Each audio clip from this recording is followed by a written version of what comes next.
Hey guys, tonight we're slipping quietly into a place that barely gets a shout out in your old school history books. You're standing well. Let's be honest, you're shuffling across a dusty, sunburned hillside on the island of Sardinia. The year, roughly 1500 BCE. Give or take a few decades, the sheep are unimpressed with your arrival. The wind smells like rosemary and yesterday's campfire, and as you glance around, you spot a strange silhouette rising out of the scrub. Not a castle, not a cave, it's a giant stone beehive. And someone actually lived in it, willingly. You probably won't survive this era. Not because of war or famine, but because there is no coffee, no indoor plumbing, and everyone smells faintly of goat. Still, it's oddly peaceful here, even with the distant clang of bronze on bronze echoing from over the ridge. So, before you get comfortable, take a moment to like the video and subscribe, but only if you genuinely enjoy what I do here. And hey, drop your location and your local time in the comments.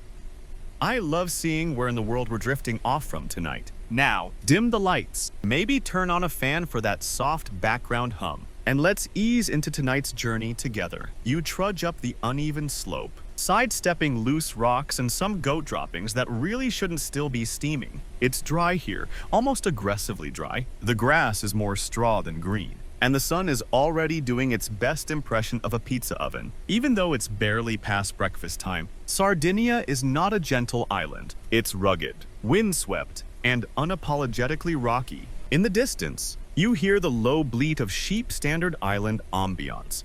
But what catches your attention isn't the livestock. It's the architecture, or what might be called architecture if you had a generous definition. These aren't tidy Greek columns or Roman arches. No, these are stacked, ancient, stony mounds that rise like giant termite nests across the landscape. The locals call them Nuragic, and there are thousands of them scattered all over Sardinia. You stare at the first one you reach. It looks somewhere between a squat lighthouse and a perfectly symmetrical stone cake. Except if a cake were made out of boulders and weighed several hundred tons. The air is still. Somewhere nearby, you hear the soft plop of water dripping into a clay basin. A woman in a faded tunic, barefoot, sun-leathered, hair twisted in braids, walks by carrying a bundle of wild herbs. She doesn't even look up. Tourists from the future don't really faze her. You touch the side of the Nuragic and feel the warmth from the stone. It's oddly smooth in some spots, like 1,000 hands have touched it before yours. And they have. These towers aren't just old, they're Bronze Age old.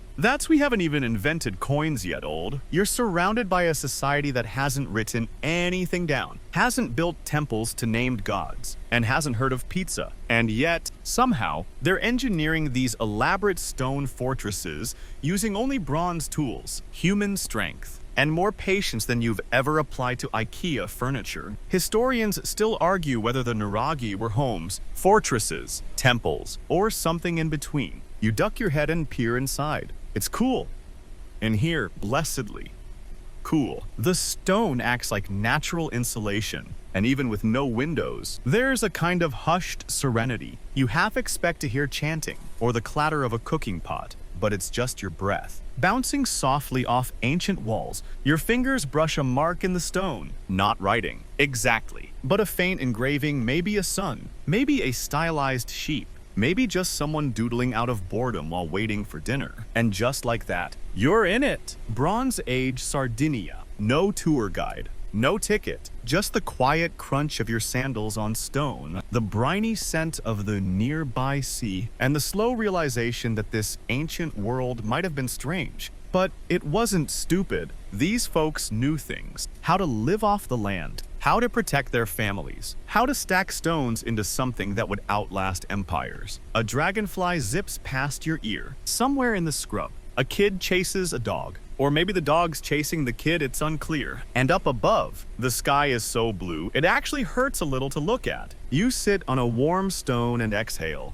Nothing's happening, really. And yet everything's happening. You're watching history from the inside out. And it feels quieter than a library, but older than the pyramids. A few clouds drift lazily overhead. One of them looks like a goat. Fitting. You blink slowly and let the ancient breeze sweep through your mind. The Nuragic looms behind you, calm and silent. For now, you stand in front of the Nuragic like it's some kind of ancient riddle. It's taller than you expected. 15, maybe 20 feet of solid stone that just keeps going up like a rocky tornado frozen mid-spin. It doesn't look like a house. It doesn't quite look like a fort either. It looks weird. You squint at it. Then at the tiny, dark entrance near the base. So this is what passes for a front door. You crouch and shuffle through the low opening, watch your head, and immediately realize why people back then didn't bother with gyms. Crawling into your own home every day is basically CrossFit with a side of claustrophobia. Inside, it's shadowy and cool, the air still and a little damp,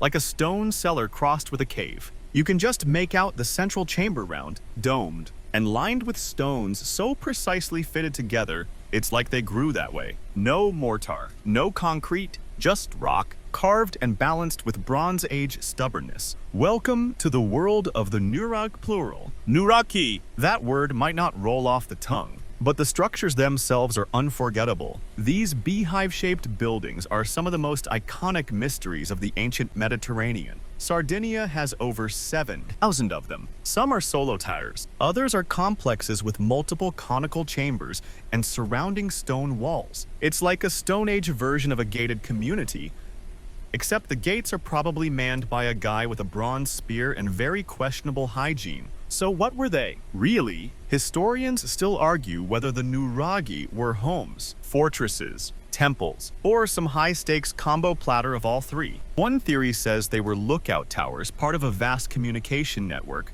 where people could light signal fires from one to the next. Another theory claims they were used for religious rituals, especially the ones with sacred wells nearby. And then there's the idea that they were elite residences, basically the VIP section of Bronze Age Sardinia. You lean back against the inner wall and let your eyes adjust. The walls curve upward in a spiral, narrowing as they go. At the very top is a small circular hole, the only light source other than the door. That's called a tholos, or corbelled dome. It's what gives the Nuragic its distinctive beehive shape, and building one without it collapsing was, let's say, not for amateurs. No blueprints, no cranes, no metal nails, just a lot of granite, basalt, and back pain. You brush your hand along the wall again. The stones are massive, some weigh as much as a car, and yet here they are, stacked perfectly, like an ancient game of Jenga, where the stakes were your entire family. Outside, you hear the low murmur of voices. A group of women are grinding grain in a stone basin. Their rhythmic movement echoes faintly through the tower's entrance. You imagine the inside of this space on a cold night, people gathered around a fire, the walls catching orange light, shadows flickering up into the dome, and the smell, not bad, just earthy, wood smoke, boiled herbs, old wool, the sort of scent that stays in your clothes for weeks. You spot a small side chamber narrow, like a walk-in closet for someone who doesn't like walking in closets. Inside is what looks like a sleeping area, smooth stone ledge, woven mat, a small clay oil lamp.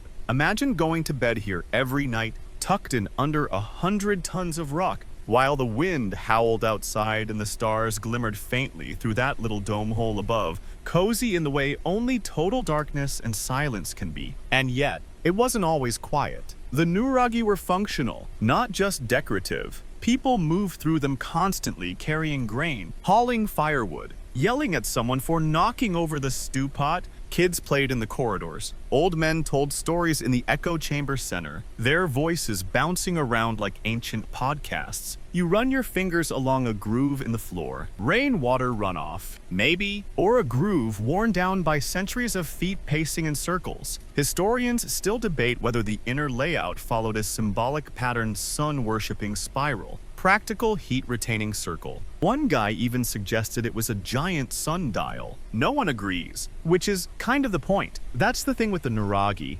Everyone has a theory, and no one has the whole picture. No writing has survived. No handy instruction manual. Just stone. Layers and layers of mysterious, silent stone. As you step back outside, blinking in the light, the wind picks up and tugs at your cloak, which, yes, you're wearing now you're fitting in. The horizon is dotted with more towers, like giant chess pieces abandoned mid-game. Some are crumbling, others are practically intact, all of them whispering the same quiet question. Why? And then, just as you're about to overthink it, a young boy with dirty feet and a grin like he's never heard of algebra offers you a fig.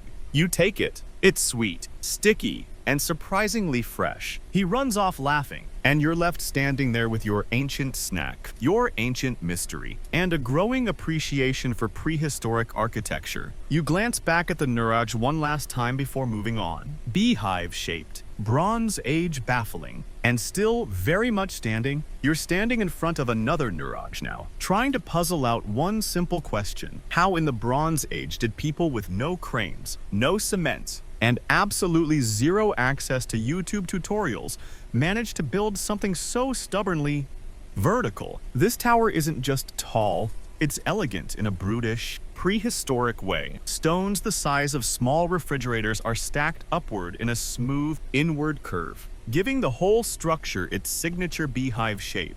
And they're not held together by anything. No mortar, no clay, just gravity, good planning, and perhaps the occasional prayer whispered into the wind. So how did they do it? Let's break it down. First, you start with a solid foundation. Sardinia's got no shortage of bedrock basalt, granite, limestone. If you can chip it, you can stack it. Workers, probably lots of them, with very sore backs, would shape each stone with bronze chisels, then haul it into place using sledges, levers, and the power of communal grunting. Each layer of stones, slightly smaller than the one below, curves gently inward. It's called corbelling, and it's what keeps the whole thing from collapsing in on itself like a very expensive stone souffle. You walk slowly along the base of the tower, running your fingers along the seam where one massive block meets another. The fit is tight, not machine tight, but impressively close for a society whose idea of a power tool was a rock tied to a stick. Historians still argue whether these stones were cut and shaped precisely on purpose or whether builders just got really good at eyeballing it over the years. Either way, you can't help but respect the craftsmanship. This place has been standing for over 3,000 years. Your IKEA bookshelf lasted 3 months before it started sagging. Now you duck through another low doorway, careful not to knock your head on the lintel. Inside is a narrow corridor, twisting slightly, like the inside of a conch shell. There's a small chamber off to one side, just big enough for storage, or maybe for someone to crouch inside with a bow if things got tense. And here's the real twist. Some of these Nuragic weren't just towers. They were complexes, multiple conical towers connected by stone corridors, with courtyards, wells, staircases, and outer walls. You're not just looking at a building, you're looking at a Bronze Age blueprint for a community. In larger sites, like Su Nuraxi and Barumini, the central tower is flanked by 4 smaller ones, arranged like petals around a core. It's like a medieval fortress had a baby with a honeycomb. There are storage rooms, meeting spaces, and even plumbing rudimentary. Yes, but definitely intentional. They even engineered drainage systems to keep rain from turning their stone sanctuaries into bathtubs. You follow a narrow staircase upward, the stone steps worn smooth by centuries of feet. There's no handrail, of course, and the ceiling gets tighter the higher you climb. If you're even a little claustrophobic, this would be the point where you gently panic. But you keep going, up and up. Finally, you reach a ledge that looks out over the countryside. The view is absurd. Rolling hills, scattered herds, distant smoke from a cooking fire, and across the land, more Nuragic rising like silent sentinels. You imagine someone standing here centuries ago watching the same hills, the same sheep, the same wind bending the same grass. Down below, a woman is stirring something over an outdoor hearth. A group of children dart past her legs, shrieking in delight. A man hauls a bucket of water from a nearby well. This isn't just a defensive structure. It's a home, a village, a stronghold of everyday life. And for all the careful planning that went into building them, Nuragic weren't all uniform. Some were built taller, others were squat and sprawling. Some had multiple levels, others just one big open chamber. The materials varied too. Whatever stone was locally available got used. It was Bronze Age sustainability in action. You duck back inside and pause near a narrow slit in the wall. Light beams through it like a laser, bright, focused, and oddly well placed. Some believe these slits weren't just for defense or ventilation. They might have been aligned with celestial events, solstices, equinoxes, lunar cycles. Were the Nuragic primitive observatories? Too. Possibly. Probably. No one's quite sure. One eccentric archaeologist once claimed the towers were shaped to mimic the breast of a mother goddess. Another suggested they were designed to amplify sound, like prehistoric megaphones. Yet another said they were giant grain silos. To be fair, it is a lovely shape for keeping pigeons out of your wheat. You step carefully down the stairs again, back into the cool hush of the lower chamber. The air smells faintly of lichen and thyme. A cracked clay jar rests in the corner, empty now, but once maybe full of barley, wine, or dried figs. You picture someone placing it there with the same satisfaction you feel organizing your pantry. History repeats itself, just with more stone and fewer snack packs. Back outside, the breeze rustles the wild herbs growing between stones. The sun is high now, casting sharp shadows from every crevice of the tower. You sit on a flat rock, listening to the hum of insects, the distant clink of a smith's hammer, and the occasional bleat from a goat who clearly believes he owns the place. You sip some water from a gourd, warm, but welcome. You rest your back against the beehive wall and stare up at its curve, graceful, silent, enduring, built by hands long gone, in a time you barely understand. And yet, somehow, it still feels solid, familiar, even. Beehive without bees, tower without cement, home without time. You step inside another Nuragic.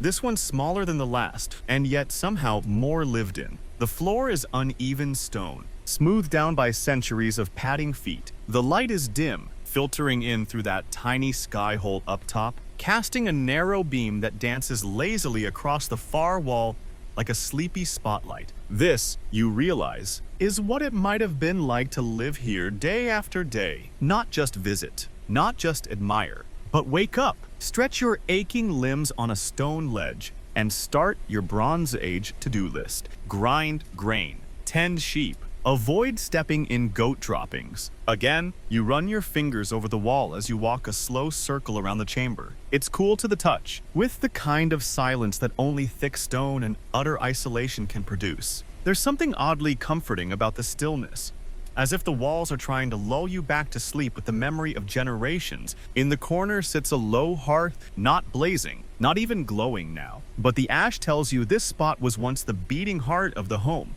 The hearth was more than a fireplace, it was the command center. It heated the room, cooked the food, lit the nights, and probably served as the default babysitter for distracted parents. You imagine crouching beside it with a wooden spoon and a pot of barley stew that smells faintly of onions and regret. Beside the hearth, someone has set up a few stone stools, nothing fancy, just flat rocks supported by smaller rocks. The ancient version of minimalist decor. You sit down on one, trying to picture a family here. Parents, children, maybe a grandmother telling a story that's one part wisdom, two parts completely made-up drama. A soft rustle draws your attention to a woven basket near the wall. You peek inside dry beans, probably bitter, possibly ancient, definitely the kind of thing that would have fueled every meal for months. The Sardinians were big on legumes, grains, and sheep. Lots of sheep, milked, sheared, occasionally eaten. A whole culture built around ruminants. You duck into a side room, a little half-circle chamber barely high enough to stand in. This one looks like a storage area. You see clay jars, low shelves carved directly into the stone, and a suspicious pile of sticks that might be an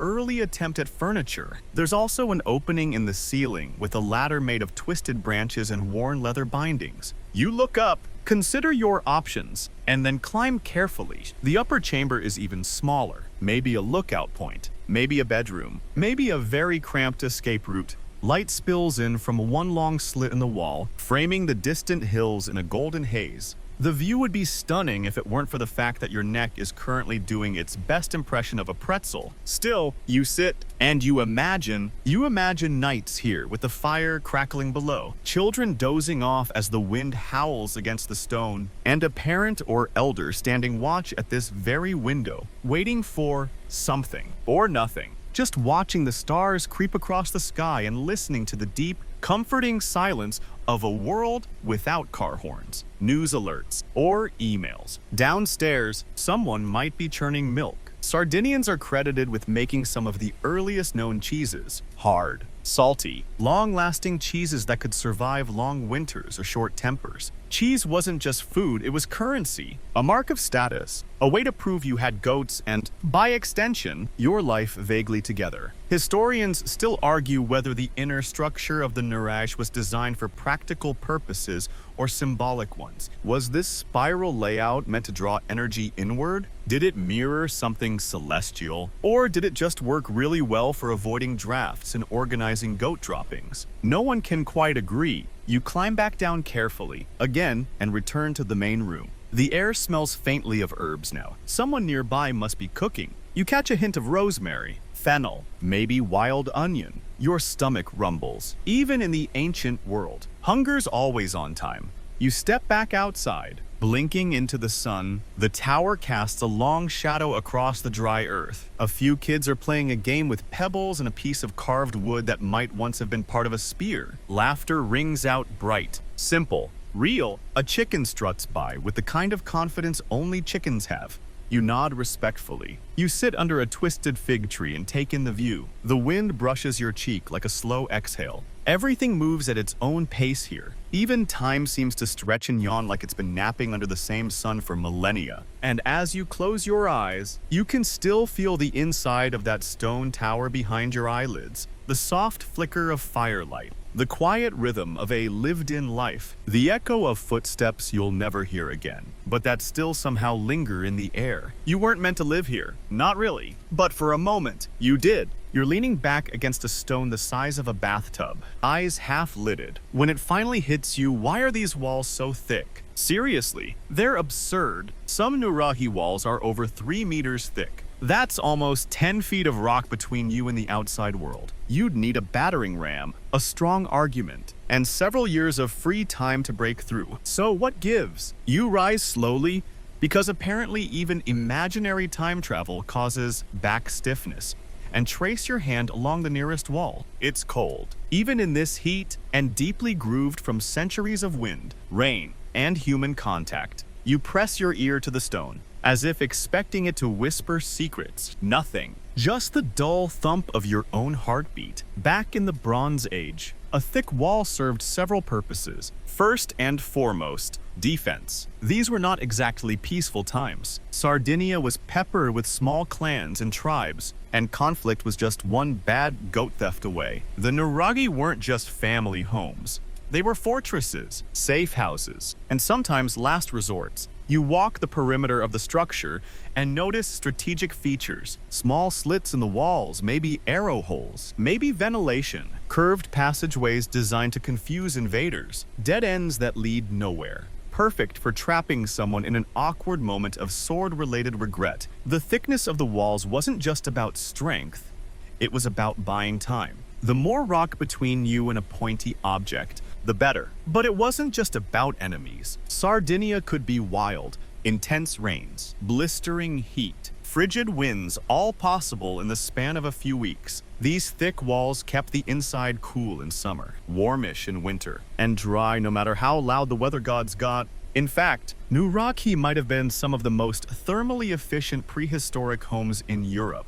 Who needs insulation when you've got half a mountain wrapped around you? And let's not overlook another practical reason: impressiveness. A thicker wall meant you could build higher. More height meant better visibility, greater control of your surrounding territory. And let's be honest, a touch of Bronze Age swagger. When your neighbors saw your 30-foot tower with those 10-foot thick walls, they didn't just think, "What a nice home." They thought, "Let's not mess with them." Historians still argue whether status was measured by tower size alone, or if other factors like livestock, bronze tools, or who could host the rowdiest seasonal feast played bigger roles. But one thing's for sure, thick walls got attention. You pause at a section of collapsed stone and notice a strange feature, a series of horizontal cavities like slots carved into the wall. Were they for wooden beams? Torches? Some lost art of Bronze Age shelving? Theories abound. Some scholars think wooden structures were integrated into the Nuragic, creating upper floors or mezzanines. Others think those slots held stairs or ladders, or even storage racks for weapons and tools. You kneel beside the rubble and spot another mystery: bits of charcoal and burned clay. A fire. A ritual. Just someone who dropped their dinner pot too close to the wall. Hard to say. The line between sacred space and accidental mess was apparently very thin in the Bronze Age. Back on your feet. You walk a slow lap around the outside again. Birds circle overhead, hawks or vultures. Hard to tell. Somewhere in the hills, a dog barks, sharp and distant. This place doesn't just feel strong, it feels determined.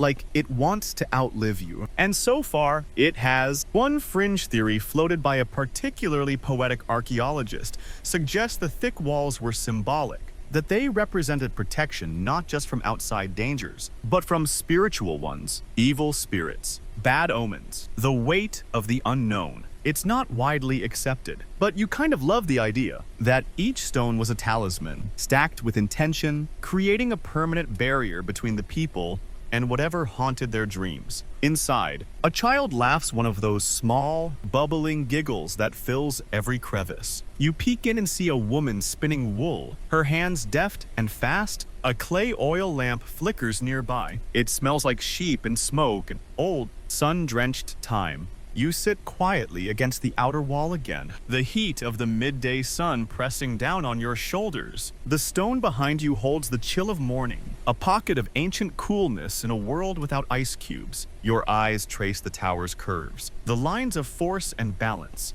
and suddenly you appreciate the subtle brilliance of it. These people weren't just stacking rocks, they were designing long before the word existed. They understood tension, pressure, compression, balance, all through intuition, repetition, and the unforgiving school of trial and error. You remember the last time you tried to hang a picture frame straight and failed miserably? These folks, they built this with their hands, with their backs, with their brains. You close your eyes just for a moment and picture them. A team of workers hoisting a stone into place, sweating under the relentless sun. Children darting between scaffolds. A foreman shouting instructions. A priest murmuring blessings. An elder frowning at a slightly crooked angle. All of them building something they'd never see finished. Something meant to last longer than their names. And here you are, listening. You slide through another narrow corridor, this one barely wide enough for your shoulders. The passage smells faintly of dust, lichen, and something else, damp air, maybe, or very old sheep.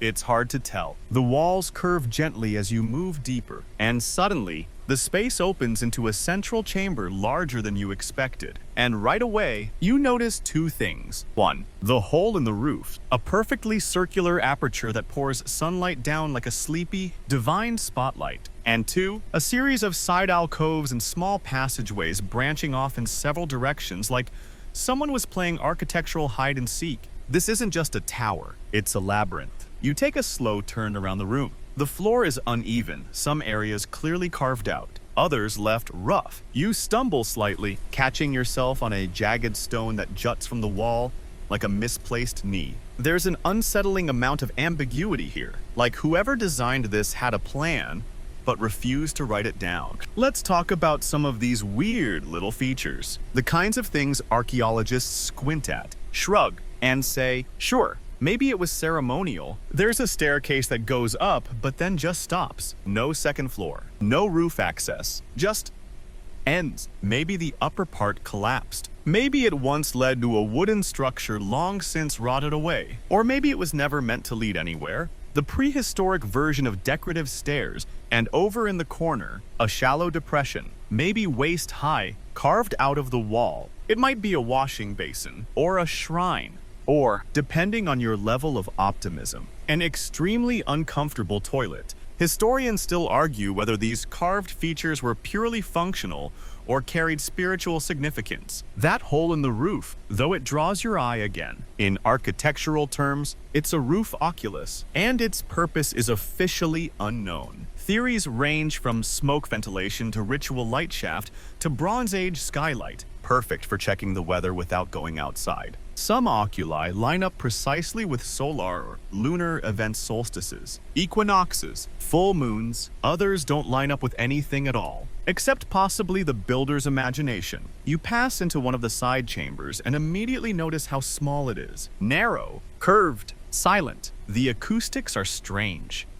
Every footstep sounds distant, like it's coming from the back of your own head. This could have been storage, or a resting space, or a hiding spot. There's even a theory that some of these tight chambers were used for rituals involving isolation and sensory deprivation, like a prehistoric sensory tank, only without the saltwater or spa playlist. On the opposite wall is a small triangular niche, about eye level. A light draft moves through it cool and dry. Some Nuragic feature these tiny wall niches, and scholars haven't agreed on what they held. Oil lamps, sacred objects, someone's secret stash of figs. You lean in and peek into the niche. Nothing there now. Of course, just stone and the suggestion of purpose. Moving back into the central chamber, your eyes adjust again to the filtered light from the oculus. Dust motes drift lazily in the beam. It's almost theatrical, like a stage was set for some long-forgotten performance. You half expect a priest to step out of a hidden doorway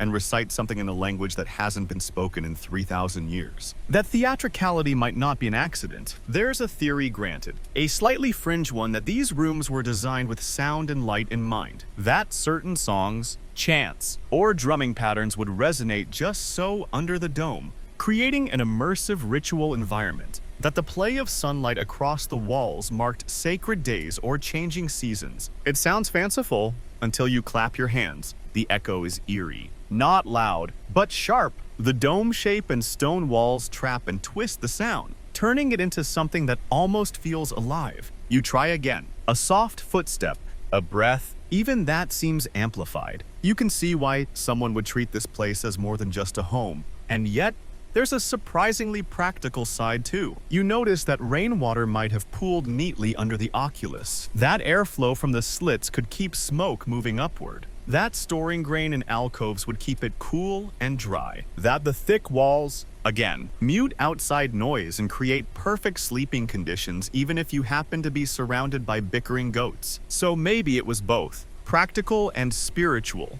tough and tender. A home that protected the body and echoed the soul. You sit for a moment on a flat rock shelf and close your eyes. The silence is deep here, not empty, full, like the tower is breathing in slow, geological time. You imagine a day in the life, waking to soft light through the oculus, starting the fire, grinding grain while someone sings off key, tending the livestock, watching the children play a rock-tossing game near the entrance, preparing for a festival, or maybe just sitting like this, resting your bones against warm stone and listening to the wind tell its slow, ancient stories. And maybe tonight, the stars will line up just right and pour through the oculus like silver threads. Or maybe it'll just rain. Either way, the Nuragic will stand, watching, waiting. You're walking again, following a worn dirt path that weaves through wild fennel and scrub oak. The sun painting long shadows in front of you. Up ahead, another Nuragic juts out of the hillside like a stubborn tooth. But this one is different. It's not alone.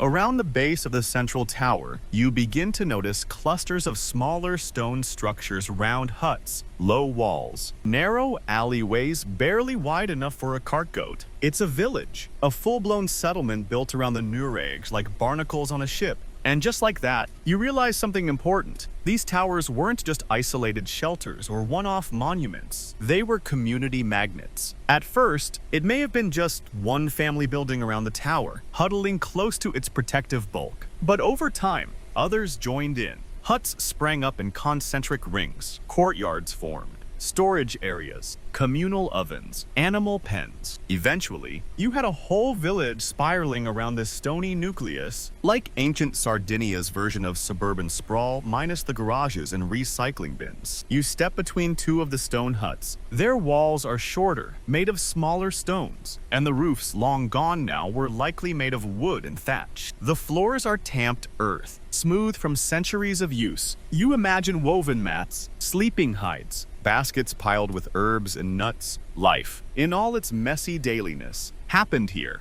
You duck into one of the homes. There's a faint groove in the threshold, worn by generations of feet. Inside, a fire pit sits dead center. Low benches are carved into the walls, and fragments of pottery still peek out from the corners. One shard has a simple swirl design, decorative, maybe, or symbolic. Historians still argue whether these motifs were art, language, or just someone killing time on a rainy day. In the center of the village is a round courtyard with a well. You can picture it clearly now. Children darting around in circles, elders sitting in the sun, a dog barking at a chicken with misplaced confidence. Life here wasn't grand, but it was rich in the ways that matter: shared labor, evening stories, the dependable routine of seasons. And it wasn't all domestic bliss. Some of the outer walls are surprisingly sturdy, tall, intimidating. This village wasn't just built for comfort, it was fortified. Watchtowers rose from the outer edges, and narrow gates kept unwanted visitors guessing. The Nuragic at the center was both heart and shield. The place you ran to when things got dicey. You pass by what looks like a communal oven.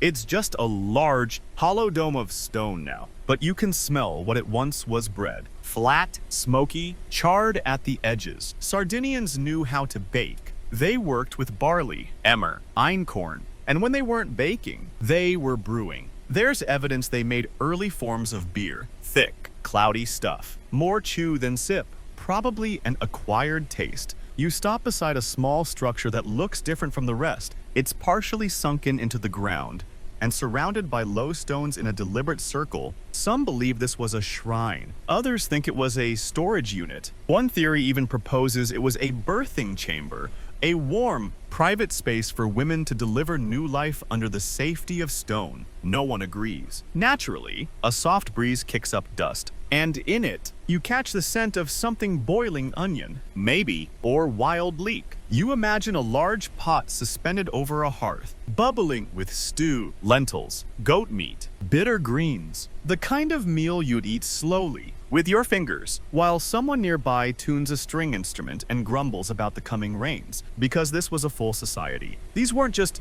tower builders, they were farmers, hunters, potters, priests, midwives, smiths, each person with a task, each task woven into the fabric of village life, and everything flowed back to that central stone giant. The Nuragic was the anchor, the visual center, the spiritual weight, and probably the gossip headquarters too. One woman, you imagine, sits on a stone bench near the tower entrance every evening, commenting loudly on everyone who walks by, who's not pulling their weight, who keeps stealing the good firewood, who made bread that tasted like wet grass. Bronze Age village drama, alive and well. You can hear the voices now, not just one or two, but many, layered, generational, children shrieking, elders muttering, laughter, argument, the occasional song half hummed, half sighed, and over all of it, the low, quiet heartbeat of the Nuragic, watching, anchoring, enduring. You walk through the village's far side, where the ground slopes down toward a shallow valley. There are more structures here, newer ones, maybe, or older, depending on the excavation guesswork. Some look half-finished, others are collapsed entirely, their stones scattered like forgotten dice.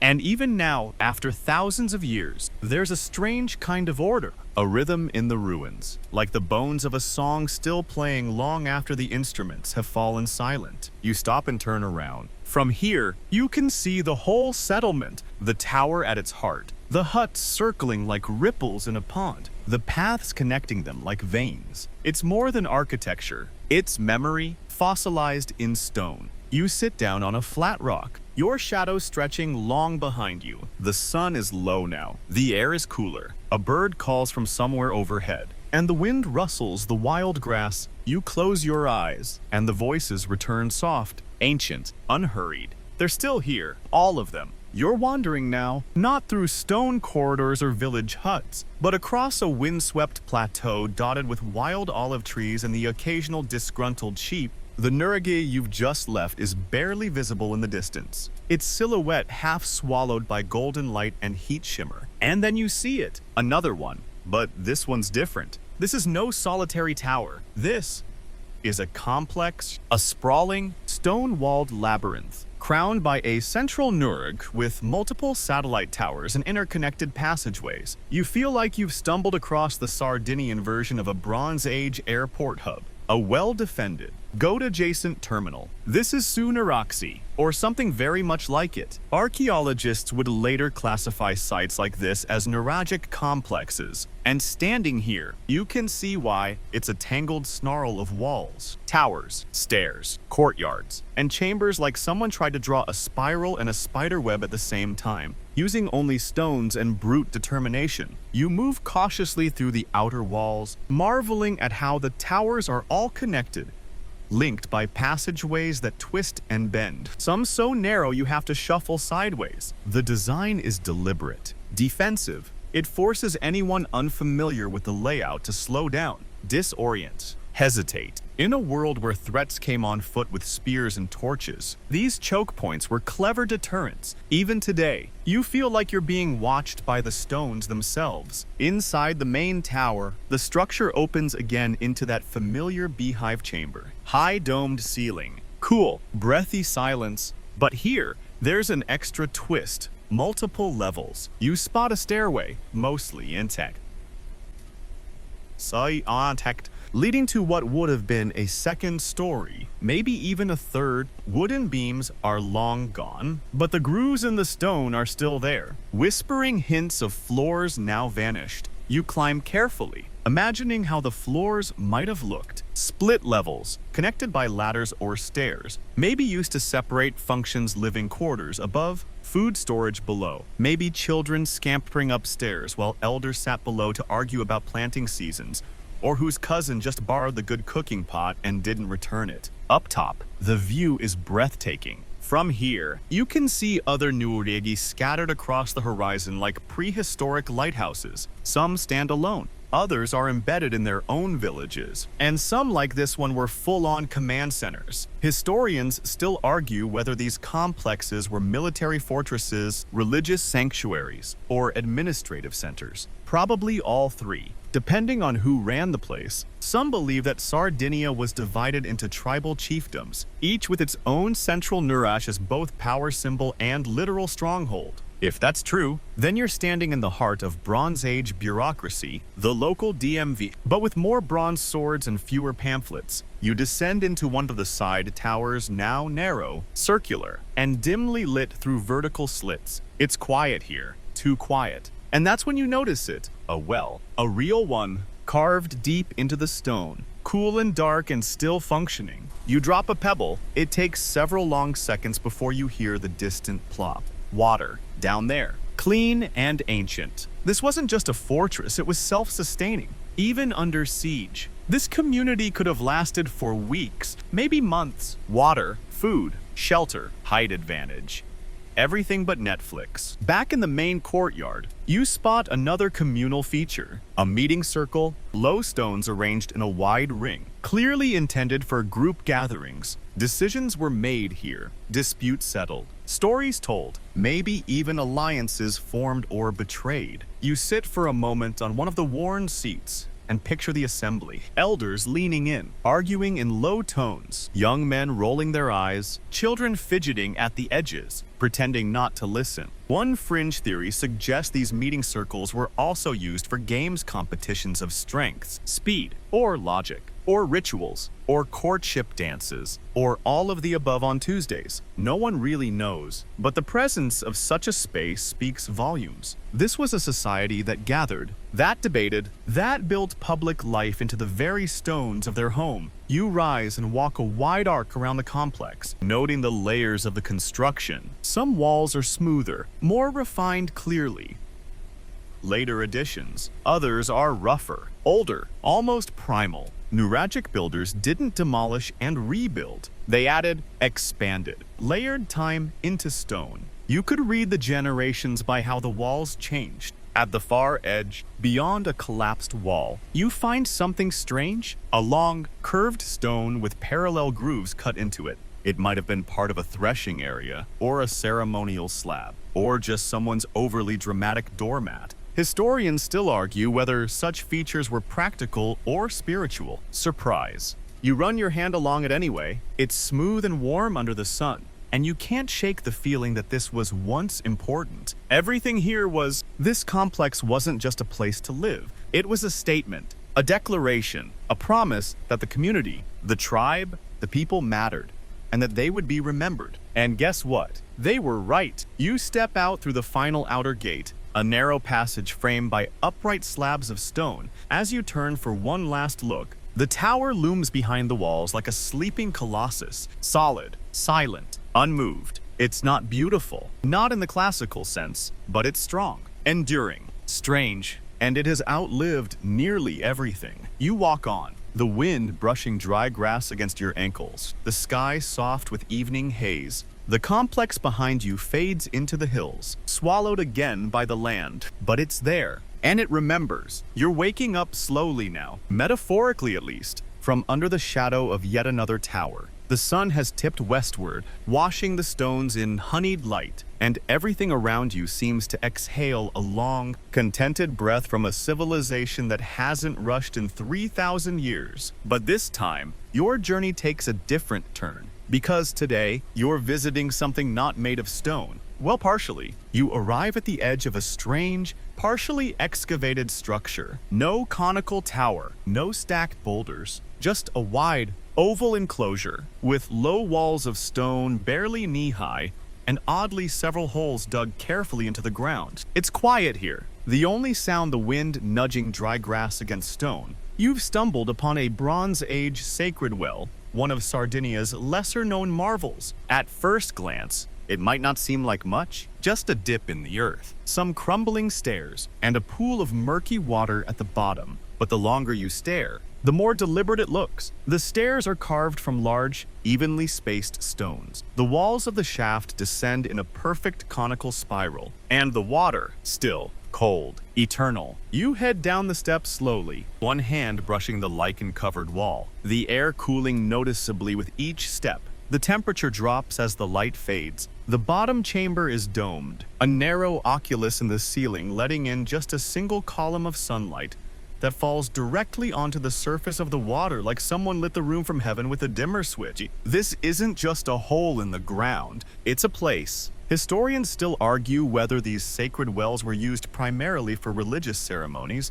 healing rites, or astronomical observations. Some are built with such precision that the sun's rays hit the water surface directly at specific times of year, especially during equinoxes and solstices. That doesn't happen by accident. That happens when your architect also moonlights as a part-time astronomer priest. You crouch at the water's edge and peer in. Your reflection wavers slightly, then stills. The surface is glassy, deep. In ancient times, people likely left offerings here: coins, charms, small ceramic figures, pleas to the gods, bargains made with the forces of fertility, rain, or protection, maybe even love. The Sardinians were farmers, herders, and warriors, but they were also believers. Water wasn't just essential, it was sacred. You drop a pebble into the pool, plunk. The ripples reach the edges, kiss the stone, then disappear. You feel it. The weight of repetition, of thousands of hands before yours performing the same gesture, in silence, hoping, back above ground. The sight feels different now, quieter, like the well below hums faintly, and everything above has learned to listen. You wander through the rest of the sanctuary. There are remnants of small altars, a few scattered shards of pottery, and a curious round enclosure with what might have been a fire pit. One fringe theory even proposes that these areas were used for ritual feasting celebrations of water, fertility, seasonal change, bread, cheese, wine, music, possibly even dance. Sardinia knows how to party, even when it's sacred. You sit on a stone ledge, warm from the sun, and imagine a scene: the high priest descending the stairs in ceremonial robes, the people gathered around above, chanting in low tones, an offering lowered into the water. A hush, then the sudden hush within the hush, the sound of the water answering, or not. Later, the feasting begins. You can smell roast meat, herbs, the sharp tang of goat cheese. Someone strums a lyre-like instrument, slightly out of tune. Children run in circles until someone yells at them. Someone else sneaks a second helping of honey cakes. A man brags about a sheep he definitely didn't catch on his own. This was ritual, not stiff, not cold life ritual, where the sacred was part of everything. You ate and you prayed. You offered thanks and you gossiped. You danced under the stars and toasted the water that fed your crops. And it wasn't just one sacred well. Dozens have been found across the island, each unique in design but unified in purpose. The Nuragic people didn't build temples in the classical sense. They built spaces, outdoor sanctuaries, moonlit courts, hidden springs. Nature and architecture worked together, not in opposition. They didn't try to conquer the wild. They tried to talk to it. Historians still debate whether these wells were exclusively for priestly use or if regular villagers had access too. Some evidence suggests they were public, part gathering space, part holy site.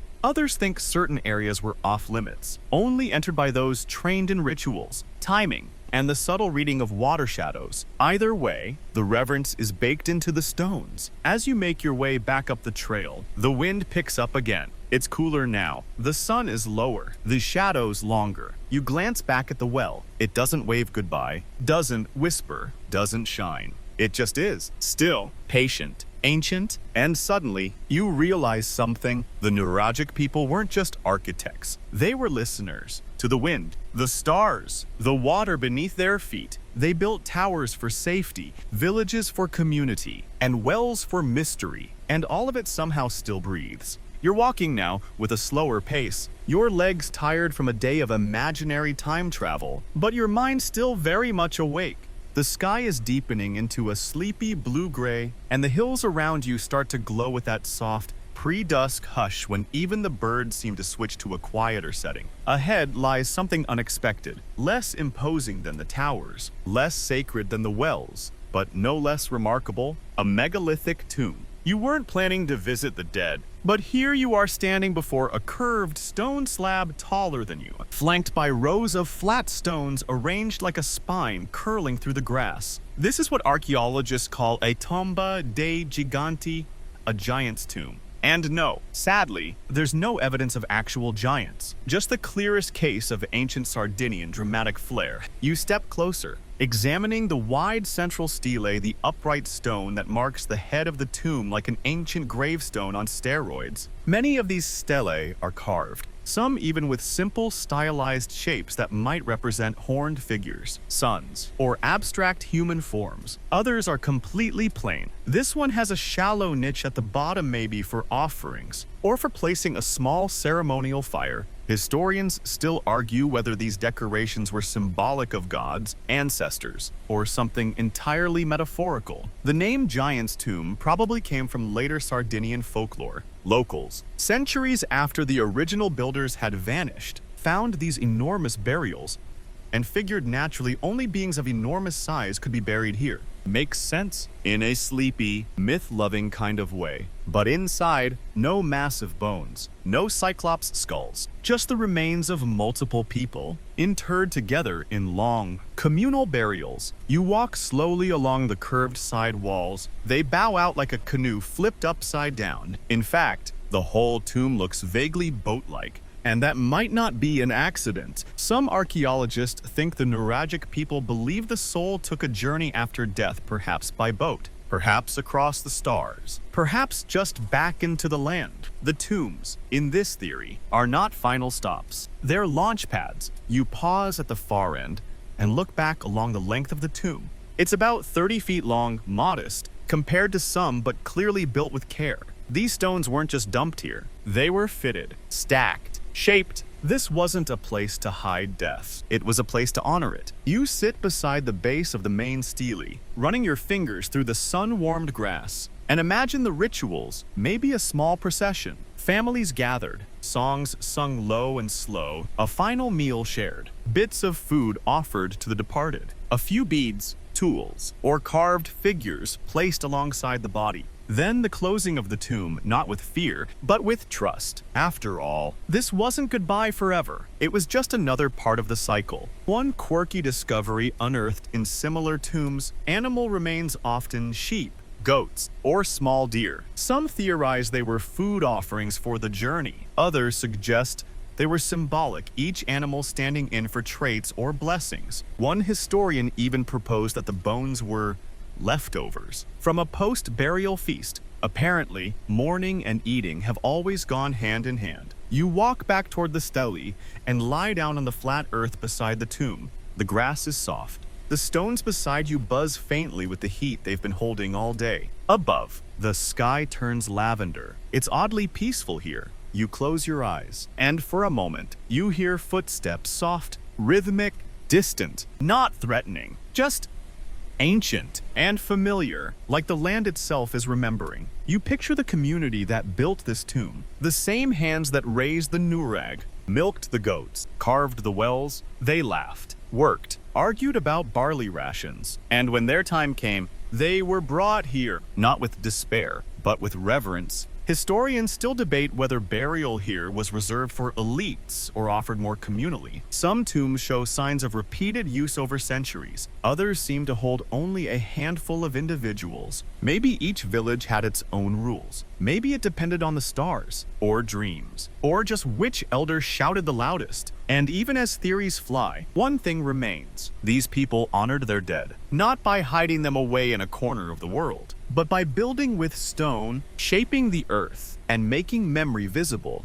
As the light continues to fade, you rise and give the tomb one last glance. There's no grand inscription, no statue, just the quiet curve of rock and shadow, holding stories without telling them outright. You start walking again, the path ahead framed by silhouetted hills, and behind you, the tomb waits, not watching, not speaking, just being, as it always has. You're moving slower now, partly from the weight of everything you've seen, partly because the light is fading into that soft pre-night murk that makes every shadow look like it might ask you a riddle. You've wandered far, but Sardinia hasn't run out of surprises, because just as you crest a small rise, you find something unexpected and oddly familiar. It's a stone circle, not quite Stonehenge level, but still impressive, a full ring of standing stones, some taller than you, some leaning slightly like they've had a long day. This is a megalithic sacred site, and it's very much Nuragic, but with a twist. You walk into the center slowly, your footsteps muffled by grass and silence. There's a hush here, a gentle weight in the air, like the landscape has lowered its voice. The stones form a near-perfect circle, some capped by lintels, others standing proud and solo. In the center, a flat stone slab lies like an altar, or a stage, or both. This isn't a tomb, it's not a tower. It's something else entirely. And here's the kicker. It predates the towers. Historians believe many of these sacred stone circles date back to the early Bronze Age, maybe even the late Neolithic. That means the Nuragic people inherited these sites, repurposed them, and maybe even reinterpreted them over centuries. Picture that. Ancient Sardinians discovering ancient Sardinian monuments and going, yeah, we'll keep this. You sit on the central slab, not disrespectfully, more like someone borrowing a pew in a church they don't quite understand, and take in the geometry. The circle is aligned. Deliberately, the stones match up with cardinal points, and at least one pair seems to frame the setting sun perfectly from this time of year. That's not a coincidence. That's someone with a decent grasp of astronomy and a really good eye for rocks. You imagine the ceremonies that might have taken place here. Not bloody sacrifices or chanting cultists, but gatherings, seasonal festivals, astronomical observations, communal meals, or even just a long night of storytelling under the stars. There's a long-standing theory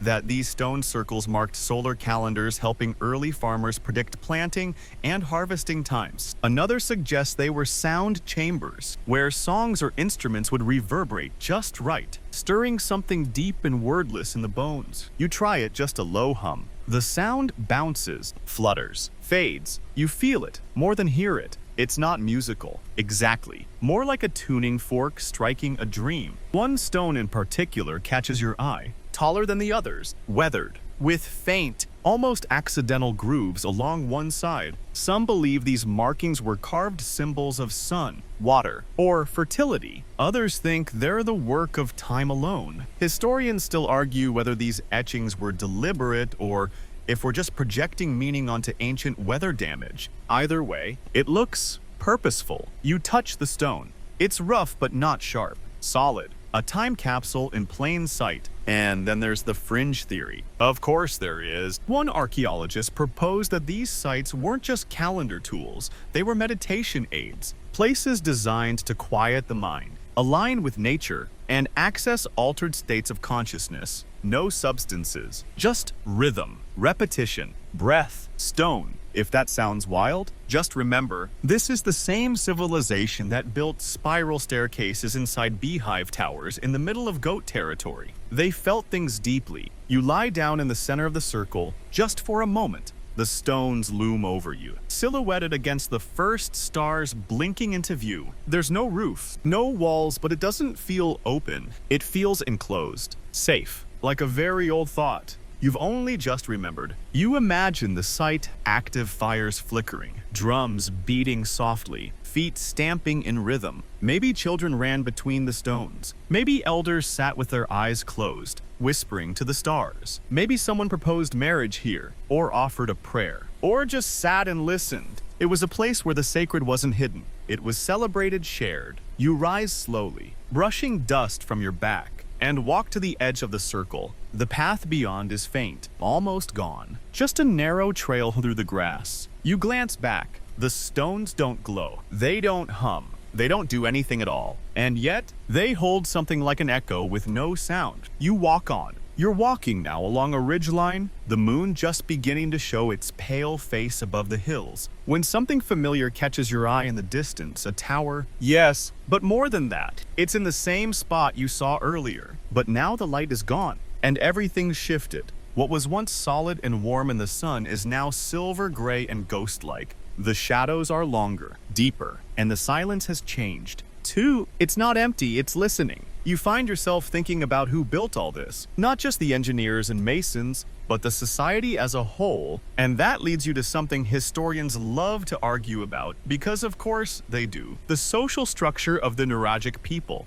Were they ruled by kings, elders, warrior priests, or was it more egalitarian, with communities working together in some kind of prehistoric town hall arrangement? The evidence is slippery. There are no grand palaces, no huge burial mounds for a single leader, no glittering throne rooms carved into the rock. What is here, though, are villages layered, clustered, scaled with clear thought. Multiple towers, shared wells, meeting spaces, communal courtyards. That suggests balance, cooperation, a society that valued shared effort, or at least needed it to survive. You step carefully along the uneven stones of what might have once been a village wall. The wind is sharper now, carrying with it the smell of time and just barely smoke. From where? Who knows? Maybe someone's campfire in the hills. Maybe just a figment of your imagination. Or maybe this place remembers being lived in so vividly. It sends out phantom smells like postcards from the past. You pause to examine a curious find. A bronze figurine, half buried in a dirt pile near a broken wall. Don't get too excited, it's not really there. But hundreds of such figurines have been found across Sardinia, and they're wildly diverse. There's a man with outstretched arms, maybe a priest. A woman with wide hips, maybe a goddess. A warrior with a helmet shaped like a mushroom.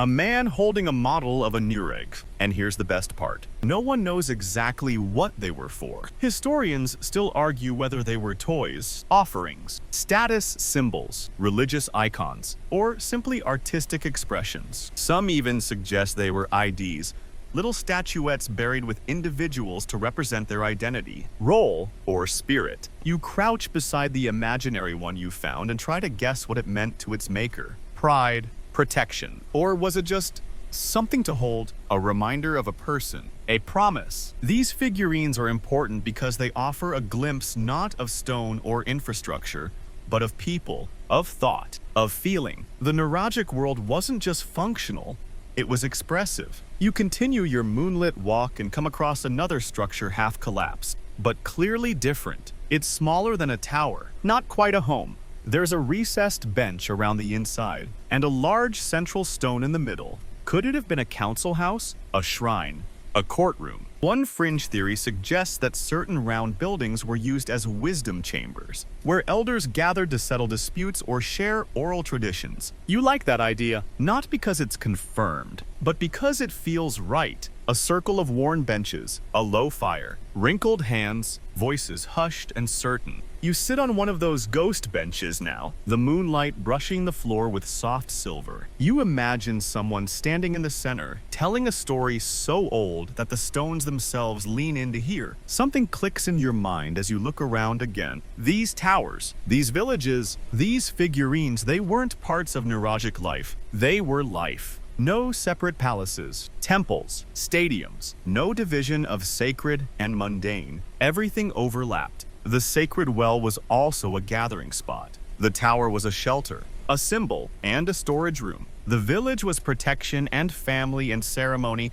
and economy all at once. It was all tangled together, like vines through a trellis living, growing, spiraling inwards and upwards with the rhythm of sun and seasons. You begin to walk again, passing under a collapsed lintel that once framed the entrance to something important. You duck without thinking, even though there's plenty of space. That's what this place does to you. Makes you respectful, makes you careful. At the edge of the village, you pause to look back one more time. The towers are black shapes against the starlit sky. The walls form patterns now that you're high enough to see them. Spirals, rings, paths. And you wonder how much of this was accidental, how much was planned. Historians still debate whether the layout of these sites had mathematical precision or was simply the result of generations piling on where it made sense. Maybe it's both. Maybe some things were designed. Others became. You take a deep breath, the night air cool in your chest, and keep walking. There's more ahead. More stone. More silence. More of the strange, deep beauty that refuses to explain itself. But for now, you're content to just walk. You're moving downhill now, your feet tracing a switchback path that's probably been here for thousands of years, worn smooth by hooves, sandals, and quiet pilgrimages no one bothered to record. The night has fully arrived, the moon high, casting everything in that eerie blue-white that makes stone look like bone, and trees look like statues holding their breath. You come to a flat clearing and pause. There's something unusual here, a small nurag. It's squat, hunched, more like a cousin to the proud towers you've seen than a sibling. Its stones are rougher, less symmetrical. The entrance is almost comically small. You have to bend in half to enter. And once inside, you discover something unexpected. It feels cozy, not grand, not ceremonial, not strategic, just cozy. This was probably a shelter for a shepherd,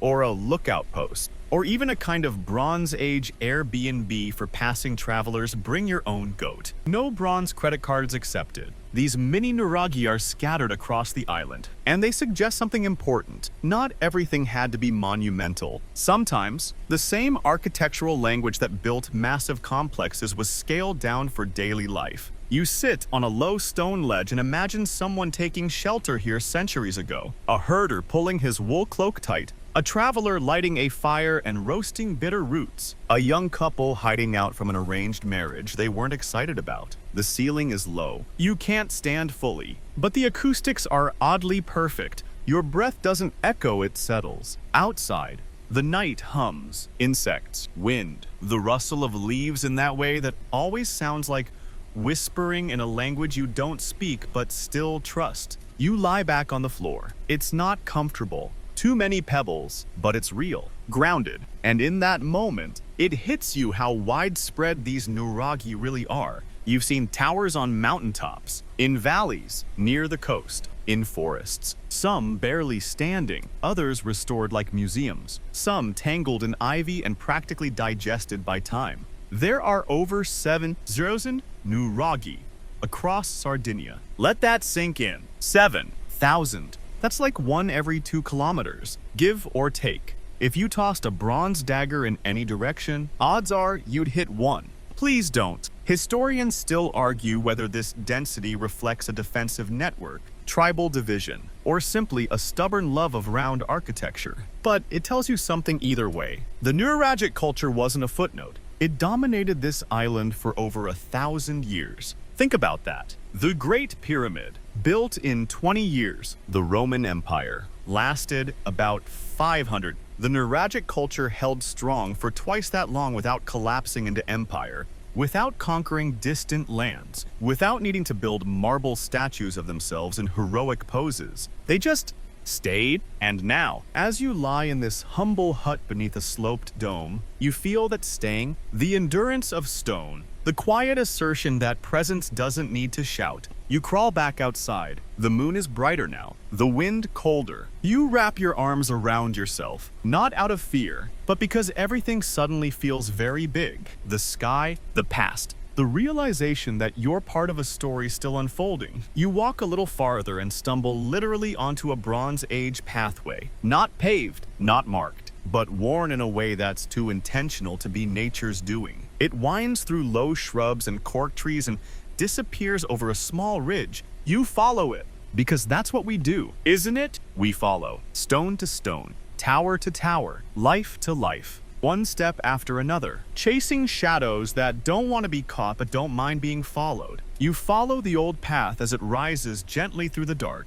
and the silence becomes thicker like velvet pulled across your ears. Even the insects have calmed. Only your footsteps remain, crunching softly over loose soil and ancient pebbles, some of which may well have been placed there by hands older than most civilizations. And then, just ahead, a glimmer, not firelight, not moonlight. It's the surface of a sacred spring, rippling under the breeze, reflecting starlight so clearly it feels like you found a window into the sky. You crouch near the edge. This isn't just any watering hole. This is a Bronze Age healing site, a place where water wasn't just for drinking, but for transforming. You reach out and touch it. Cool, still alive. The Nuragic people revered water in all its forms, and springs like this were often incorporated into ritual life. Some were surrounded by stone walls, some had carved basins, others were hidden in wild groves, secreted away like treasures only the initiated could find. And here's where it gets strange.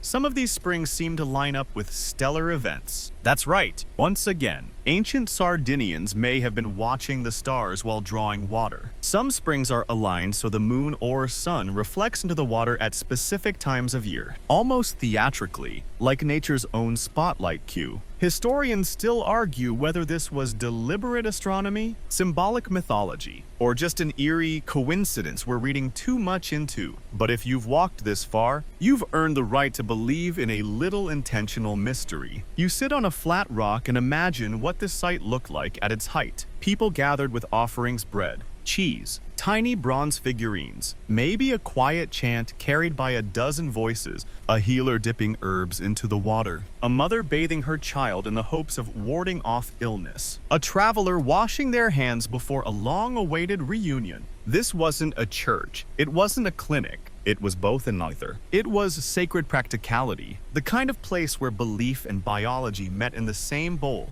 And now, just behind you, you spot something easy to miss. A small stone seat, built directly into the wall of the spring's enclosure, maybe for a priest, maybe for a weary elder, maybe for someone who just liked to sit and watch the ripples. So you sit, and you wait, and the stars above slowly shift. They don't twinkle. They pulse slow, steady, like the earth breathing through its pores. You feel the air cooling your face, the stone warming your back, the water speaking in its silent, persuasive voice. You wonder, did anyone ever come here alone? Like you, not to perform a ceremony or ask for help, but just to be. You think of someone sitting in your place 3,000 years ago, staring at the same stars. They probably didn't know their own birth year. They never saw a printed map. But they understood patterns of the moon, the wind, the taste of water when the rains were late, and they, too, probably asked, why do we build? Why do we return to these places? Maybe the answer is simple. Because the places remember. Because stone remembers. Because water tells stories. And because, even now, long after the prayers have faded and the rituals have ended, the land still hums with memory, softly, Patiently, you stand again and take one last look at the spring. It doesn't beckon. It doesn't glow. It simply is like truth, like silence, like the feeling you get when something ancient sees you and doesn't mind you staying a little longer. So you do. The night is velvet thick when you finally pick your campsite, a half-crumbled nurag whose walls lean just enough to suggest picturesque ruin rather than impending avalanche. You spread your cloak on a flattish slab, kick a few obstinate pebbles aside, and sink down with a sigh that would make a tired goat proud. Above you, the dome hole frames a postage stamp of stars, and every breath of wind brings a new scent: wild mint, distant smoke, and the faint mineral tang of ancient stone slowly exhaling the heat it hoarded all day. You stretch out and let your fingers drum the rock like a lazy heartbeat. It's surprisingly warm, proof that basalt has a better memory for sunlight than you do for phone passwords. A thin line of moonlight slides across the interior wall, illuminating faint chisel grooves you hadn't noticed before. Evidence that some Bronze Age artisan stood here, squinting in lamplight, shaving millimeters off a boulder until it fit just so. Mainstream archaeology confirms that in 1997, UNESCO recognized the masterwork at Nuragic precisely for that stone-on-stone perfection. Nothing but gravity and obsession holding it all together. Your eyelids drift halfway closed, but curiosity flickers when a night insect begins a metronome chirp somewhere in a ceiling crevice. You wonder if its ancestors serenaded the tower's original residents. One quirky tidbit says local folklore once blamed sleepless nights on stone gnats, imaginary bugs said to hatch inside Nuragic. He walls and whisper, everyone awake. Not scientifically sound, but charming, and you can't rule it out while that cricket keeps freelancing above your head. You roll onto your back and study the oculus again. The Milky Way drags itself slowly over the opening, grainy and luminous, like someone spilled salt across black velvet. Historians still argue whether these roof eyes were mere ventilation, clever smoke flues, or intentional stargates for rituals that tracked Orion's shoulder or Sirius's return. Tonight, it feels like a cosmic peephole made just for you. A cool gust snakes through the doorway, ruffling the corner of your cloak. You pull it tighter, breathing in the tower's signature perfume, dust, time, and a hint of the sheep that probably sheltered here last spring. A lizard scuttles somewhere in the shadows, its tiny claws ticking on stone like a wind-up toy. You remember earlier goats, cheese, bronze figurines, sacred wells, layers of memory stacking like these walls, each one holding the next in place. Your mind drifts to the people who once slept exactly where you're lying. Did they worry about raiders? Did they gossip about who oversalted the ricotta? Did they ever pause, as you are now, and simply feel grateful that the world was quiet? The fire coals glowed, and the roof hadn't fallen in. Probably. Humanity's nighttime thoughts haven't evolved all that much. We just traded spear inventory for unread email counts. Somewhere outside, an owl hoots a low, echoing woo that rolls across the hillside, bounces off distant stone, and slides back through the tower door like a homing pigeon of sound. You grin in the dark. Earlier you clapped to test the acoustics. Now nature is giving the encore. The owl's call swirls up, ricochets along the curved walls, and fades, leaving behind a hush so complete you can hear your pulse. You shift one last time, finding the sweet spot where the stone's contour fits your spine. Your travel bag, folded twice, becomes a decent pillow. You exhale. Your heartbeat slows. The tower, remarkably, seems to inhale that breath and hold it, matching your rhythm until you can't tell where your pulse ends and its ancient echo begins. A shooting star zips across your postage stamp sky. You're too sleepy to wish on it, so you gift the wish to some forgotten mason who deserved one 3 millennia ago. Your eyes flutter shut. A distant dog barks, but even that sound arrives padded, respectful, as though it knows walls this old demand a certain bedtime etiquette. Sleep drifts closer, soft-footed, wrapping you in a blanket of goat wool dreams. Under this beehive roof, history doesn't feel heavy anymore. It feels like a lullaby, granite slow, bronze warm, and older than any nightmare you might bring with you. You sigh once more. The stone answers with silence, and together you slide gently into the dark.